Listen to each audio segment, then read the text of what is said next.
Here's an idea. It matters what stories tell stories. It matters what ideas we think other ideas with.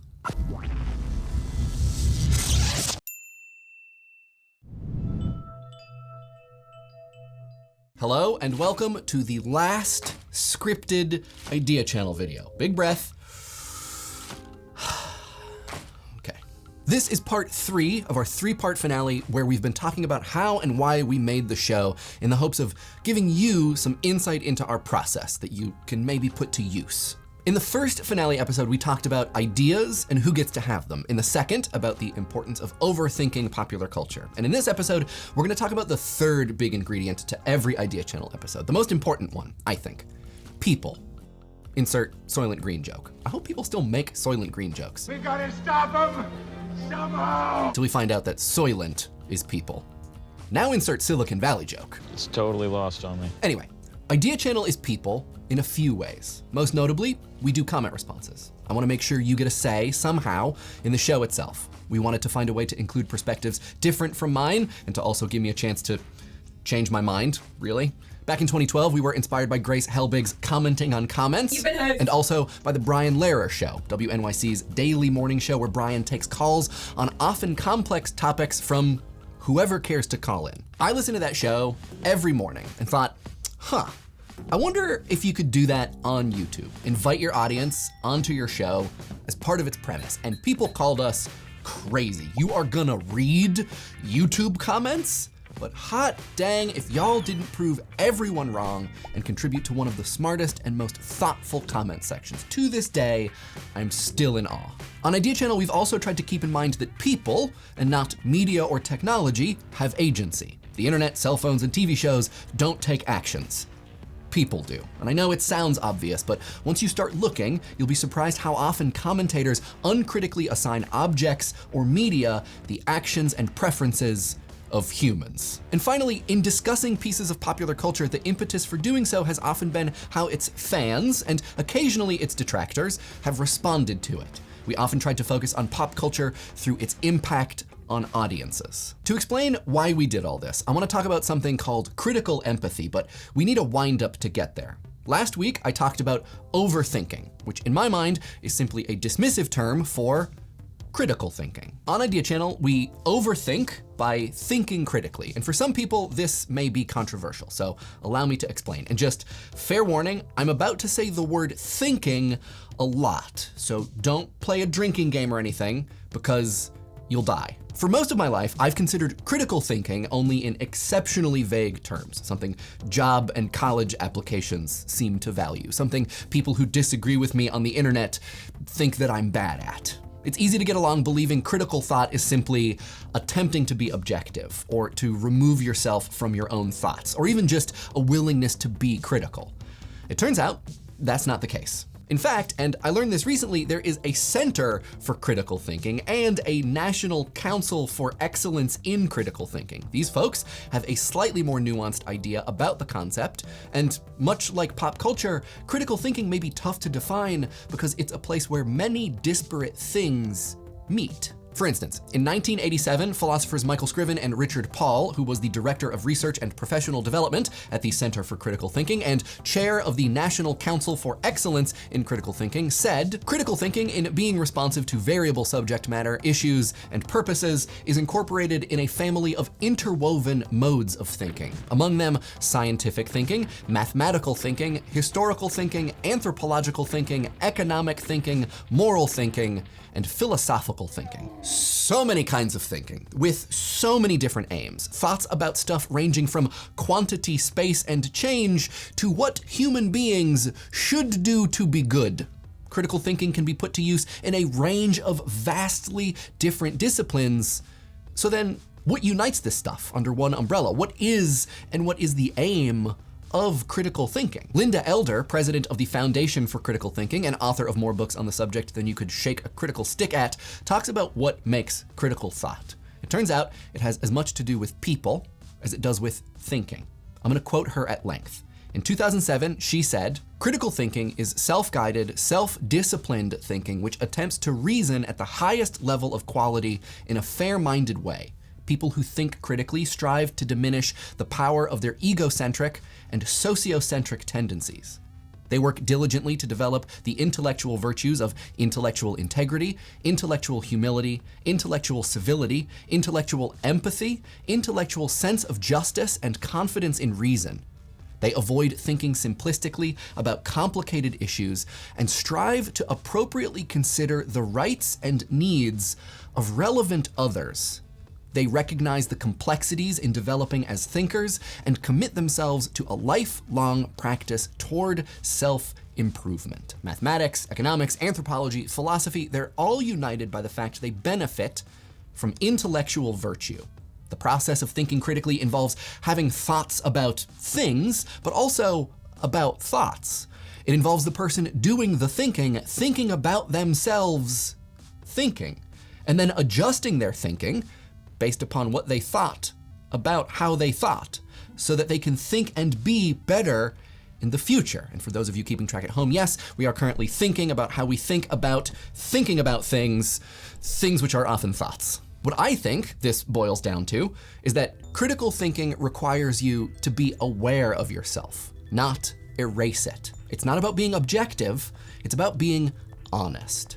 Assessing, adjusting, and making use of the thinking self, including one's position and perspective, in an ongoing search for an understanding of the world which seriously takes account of others. Critical thinking means, among other things, being humble in the face of someone else's ideas and attempting to understand and share in them as they would. So, what does all this mean in the context of making Idea Channel? For me, critical thinking has meant having difficult, selfless thoughts about many things, including thinking, which then inform the self. Critical thinking is a way to inspect, dissect, and examine, but it's also a way to grow. Thanks to you and what I learned making this show, my perspective has done just that. It often turned inward. It changed, shifted, and grew. And so the show changed, shifted, and grew. It's no exaggeration to say that I am who I am today, and that whatever intellectual humility or civility that I possess, I do because of you and the conversations that we've had around Idea Channel. Many of you have brought your position, your perspective, your intellectual virtue to the critical thinking that we've done. Judging from what so many people have said to me, your difficult thoughts about media, about culture, thinking, and the self have been incorporated into the selves of many, many others who've watched the show. I mean, I get the credit most of the time because I'm the guy whose face is in the box, but over 5 years of seeing the Idea Channel community talk amongst itself, it's a safe bet that you've learned as much, if not more, from each other than you did from me in your efforts to think together, both with and about one another. That uncritical idea of critical thinking that I had before Idea Channel could cause one to regard thinking with or about other people as not critical thinking. That perspective may suggest the use of experiences and feelings, especially those of others, is irrelevant or profoundly irrational and therefore anathema to critical thinking. Our current intellectual tradition has largely placed emotion in contrast to thought, when in fact emotion is needed for and is yet another type of thought. Sources in the doobly-doo, if you want them. It's my firm belief that the respect and use of the feelings of others is not only permissible, but often required for critical thinking. Insofar as thinking critically is the practice of searching for intellectual virtue, and among those virtues are humility and empathy, the thoughts and feelings of others are important and necessary tools. This is something we've tried to be increasingly aware of on Idea Channel, to make sure we're thinking with and about pop culture and theory, but also people. And so now we're ready to talk about critical empathy. English professor Todd DeStichter didn't coin critical empathy, but he did give it a definition. For DeStichter, who worked with at-risk youth in Chicago, critical empathy, quote, refers to the process of establishing informed and effective connections with other human beings, of thinking and feeling with them at some emotionally, intellectually, and socially significant level. Distichter feels that there are profound civic implications in attempting to appreciate the experiences of others, in working to see what life must be like for them. Not in trying to be them or inhabit their identity, that would be impossible or irresponsible, but in working to find the ever-shifting ways that your identity does and does not connect with theirs, and then using that knowledge to solidify relationships and think through the world, its contents and events. English professor Peter Elbow talks about developing these relationships from another angle, that of knowledge. In a 2009 paper, Elbow describes two games. The first, called the doubting game, is the central intellectual mechanic of scientific reason, and really reason as we think of it as a whole. He says most people consider good thinking to emanate from doubt, looking for flaws in our understanding of the world and the understanding forwarded by others. The doubting game, he says, is what most people think of when they hear critical thinking. Elbow suggests we expand how we consider critical thought. He doesn't suggest replacing the doubting game, but adding to it, adding what he calls the believing game, which he describes as, quote, the disciplined practice of trying to be as welcoming or accepting as possible to every idea we encounter, not just listening to views different from our own and holding back from arguing with them, not just trying to restate them without bias, but actually trying to believe them. Elbow summarizes both games this way. He says, the doubting game is the rhetoric of propositions, while the believing game is the rhetoric of experience. On Idea Channel, we've used the believing game this way. When people said Doctor Who helped them be a better person in the world, we believed them, and out of that, an episode was born. When people said Kamala Khan becoming Ms. Marvel was hugely important to them or their community, we believed them. When people told us that they were in love with Tracer, hated being blamed for the death of every industry because of their age, or felt like play had become work, we believed them. We believed those on the autism spectrum regarding the benefits and detriments of fidget spinners. I believed trolls and found it much more fruitful and responsible to believe the people they harass. The believing game has been a way for us to practice critical empathy, to inhabit the effective impact a culture can have on its participants, and to build relationships through those impacts. Once accepting some piece of pop culture's significance as true, we would seek to explore that significance through theory and critical thinking. A practice that I hope, once the lights go dark on the Idea Channel set, you'll continue to hone and pursue. And if I may be so bold, involve me in wherever I end up next. If I could leave you with just one idea, here it is. Think with one another. Pursue intellectual civility and intellectual empathy. Not because those things are the solution to the world's problems, but because they'll help you learn and grow. Think about one another and believe each other. Believe someone when they tell you some piece of culture has helped or hurt them, is meaningful or impactful, even and especially if it's in a way that you never would have expected. Philosopher Donna Haraway in Staying with the Trouble writes, "It matters which stories tell stories, and it matters what ideas we use to think other ideas with." Popular culture contains, but is so much more than just stories. Through its embedded ideas, it helps us see and think about the world. It's where our values are secured or challenged. It's one of the many ways that we learn with and about each other. And while popular culture may not be entirely yours, I encourage you to use it. It is available to you.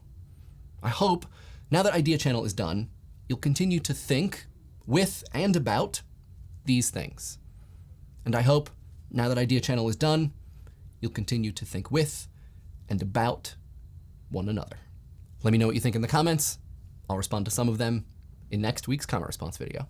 In this week's comment response video, we talk about your thoughts regarding Finale Part 2, our overthinking about overthinking. That will be out on Friday. We'll put a link in the doobly-doo, or you can wait for the end card to show up. There will be No new episode next week. That's it. We got 2 more comment response videos after this upload, and then we sail off into the sunset. We are having a final farewell office hours, though, here in New York on September 8th. We'll put a link to the Eventbrite page for that in the description as well. There is a wait list, but we are assuming that there's going to be some space that opens up over the next couple days, so keep checking in, and if you have questions, get at me on Twitter, and I'll do my best to answer them. For those of you who can't make it, though, I just want to say goodbye. This is gonna be weird, a little awkward. I'm gonna try to get through it though.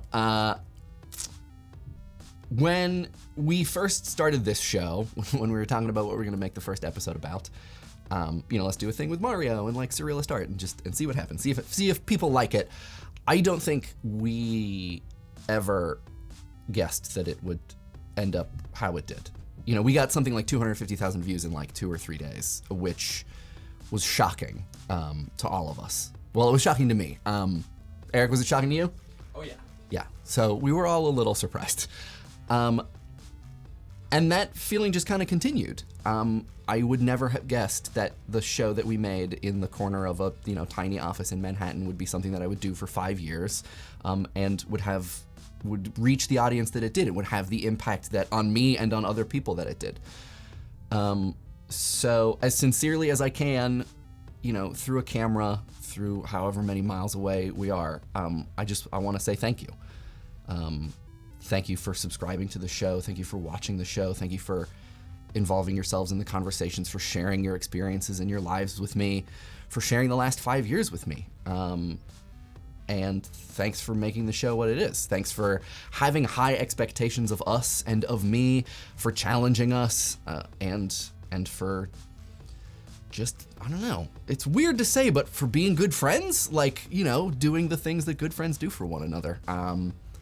For, being disappointed in responsible ways when you should have been, and for being excited about our successes. So I'm gonna stop rambling now, but yeah, thank you.